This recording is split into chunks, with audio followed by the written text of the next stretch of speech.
Welcome to This Explainer. Today, we're going to unpack the hidden mechanics of international relations. We're looking at that continuous, almost mathematical drive for equilibrium among nations. If you've ever watched global events unfold and wondered how all the moving pieces actually fit together, well, you are definitely in the right place. So, looking at the broad sweep of history, you kind of have to ask yourself a big question. Is international politics just a messy, unpredictable string of random wars and shifting friendships? Or is there actually a hidden physics engine running the whole show? That engine, as we're going to see, is what's often referred to as the balance of power. All right, let's jump right into Section 1, the social equilibrium. To really get this, we have to frame the balance of power not just as some optional political strategy that leaders can choose to use, but as an inevitable rule of human societies. Think of it a bit like biological homeostasis. A society of sovereign states is constantly working to maintain stability. The entire goal is to prevent any single element from completely overpowering the rest. And whenever an outside force disturbs that equilibrium, the system naturally tries to correct itself. We can see this brilliantly illustrated by comparing international politics to something you might be a bit more familiar with, the domestic checks and balances of the U.S. Constitution.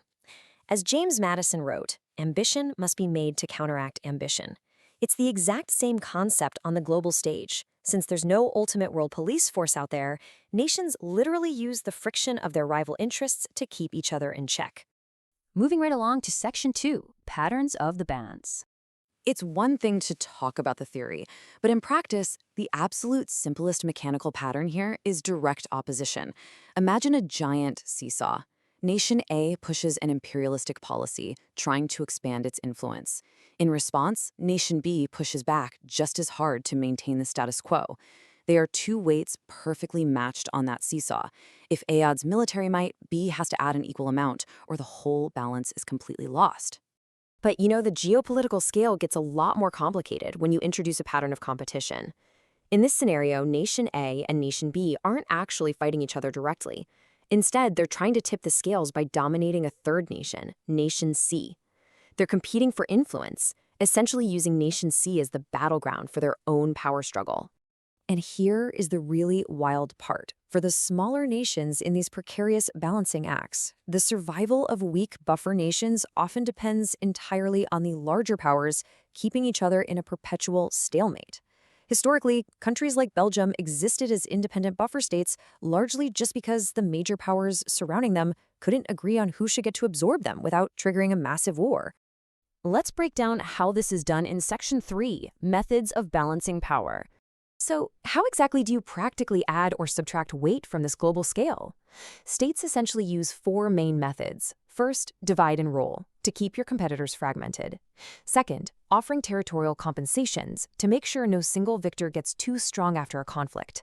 Third, engaging in armaments races, literally just building up your military to match a rival.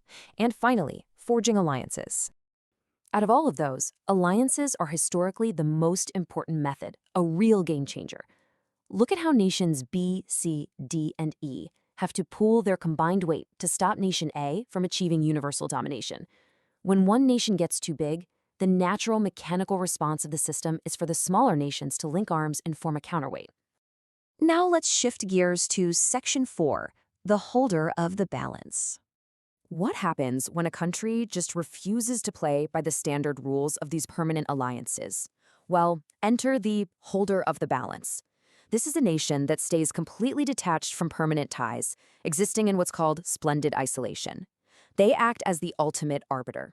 They just sit back, watch the seesaw, and then step onto whichever side is lighter to prevent anyone from winning outright. Great Britain historically mastered this highly pragmatic role. The maxim attributed to King Henry VIII was literally, "He whom I support will prevail." Britain would drop its weight into either scale purely to prevent any single European power, whether it was France or Spain, from taking over the continent. It really proves that in this system, there are no permanent friends or permanent foes. There are only permanent interests in maintaining that balance. All right, let's look at the bigger picture. In Section 5, Global Structural Changes. Over time, this balancing machine evolved from a localized European theater into a massive world-spanning mechanism. For centuries, the world operated with a dominant system centered in Europe.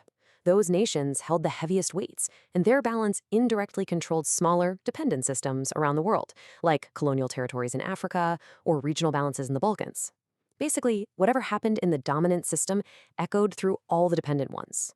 But you can't keep a system like that contained forever. Over time, it expanded geographically. It moved outward from Western Europe, pulled in Eastern Europe, and eventually drew the entire globe onto a single massive scale. This incredibly complex worldwide web of alliances culminated spectacularly and tragically in the First World War, where virtually every nation on Earth got dragged into the fight. Following the World Wars, the structure entirely shifted into a bipolar contest between the United States and the Soviet Union. The former European titans that used to run that dominant system, well, they just became mere weights placed on the opposing sides of this brand new, massive worldwide seesaw. Finally, let's wrap things up with Section 6, Evaluating the Balance. So after looking at all these mechanics, we have to ask, does this grand machine actually benefit humanity? On the positive side, it's undeniable that the balance of power successfully prevented any single nation from achieving universal domination for over 400 years. It functioned exactly as designed, keeping the modern state system intact and preventing a single world empire from completely erasing individual national identities. But man, the cost of that precarious equilibrium was absolutely brutal. The system frequently resulted in the complete destruction of smaller states. Take Poland, for instance. It was literally partitioned and erased from the map multiple times, used as nothing more than territorial poker chips to satisfy and balance out the major powers. And crucially, while it prevented universal domination, it absolutely failed to stop continuous, devastating warfare. Ultimately, the source text identifies 3 fatal flaws in relying on this system. First, its uncertainty. Because it's impossible to perfectly measure power, nations are always guessing and overcompensating. Second, its unreality. In a dynamic world, power is always shifting, which makes perfect balance impossible anyway. And third, its absolute inadequacy. It's simply not a reliable method for preserving peace. Which leaves us with one massive question to wrap up this explainer. If this centuries-old system relies on constant, precarious shifts of military power, treats weak nations as expendable buffer zones, and ultimately still results in catastrophic global wars, we have to ask ourselves, is it really the best framework for building a peaceful future? Or are we just trapped in a dangerously outdated machine? Something to definitely keep in mind the next time you're reading the international headlines. Thanks for learning with us today.